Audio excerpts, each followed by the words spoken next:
Hello, I'm Bishop Earl Boyea of the Diocese of Lansing. This July 2026, we will be celebrating the 250th anniversary of the Declaration of Independence of the United States of America. While Catholics were very few in number in North America back then, they did have a presence. Please join me over these 7 weeks to reflect on the lives of our fathers and mothers in the faith in what today is the United States.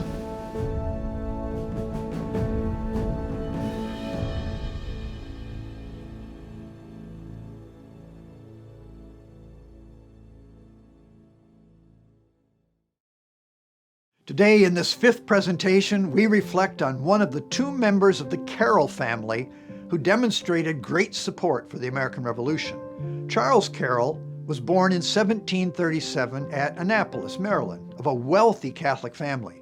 He attended Jesuit schools in Maryland and France and became quite talented at various languages. After his return to Maryland in 1765, his father gave him the Carrollton Manor, with its hundreds of slaves, and ever afterwards, Charles was known as Charles Carroll of Carrollton. He himself became quite wealthy, some historians saying he was the richest man in the colonies. Yet, as a Catholic, he had no political rights. When the double tax on Catholics in Maryland ceased in 1773, Governor Robert Eden tried to reimpose this duty in order to benefit the Anglican Church. Charles Carroll attacked this bypassing of the state legislature in newspaper articles under the pseudonym First Citizen, a rather presumptuous title for a Catholic. In being so forthright, Carroll was risking his great wealth in a community which was decidedly anti-Catholic. Daniel Delaney, who titled himself Antion, called Carroll Second Citizen, accusing him of being a Catholic and dismissing him because he is not Protestant. Nonetheless, Charles bested this opponent in the series of articles and was soon elected to the Maryland Assembly as a member of the Patriot Party.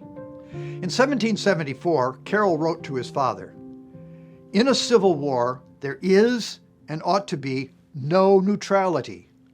I will either endeavor to defend the liberties of my country or die with them." In 1776, Maryland granted freedom of religion and political office to all Christians.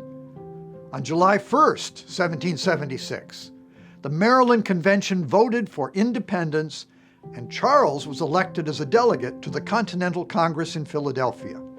While he arrived too late to vote for independence, he did sign the Declaration on August 2nd, 1776, the only Catholic to do so. At his signing, another delegate chimed in, "There go a few millions." Clearly, he was risking his wealth and standing by opposing the king. In addition to that risk, he also provided an extensive amount of financial support to the war effort. John Adams had written a letter to a friend in February of 1776 describing Carroll. This last is not a member of Congress, he had not yet been elected, but a gentleman of independent fortune, perhaps the largest in America, 150 or 200,000 pounds sterling, educated in some university in France, though a native of America, of great abilities and learning, complete master of the French language, and professor of the Roman Catholic religion, yet a warm, a firm, a zealous supporter of the rights of America, in whose cause he has hazarded his all.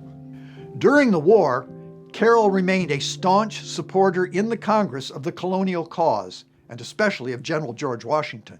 After the war, he remained involved in Maryland politics and was elected to the first United States Senate and took his seat on April 13, 1789, and was a strong opponent to anything that seemed a regal coronation of President Washington or to titles for the senators. He was also a strong supporter in 1790 to move the seat of federal government to the Potomac River area.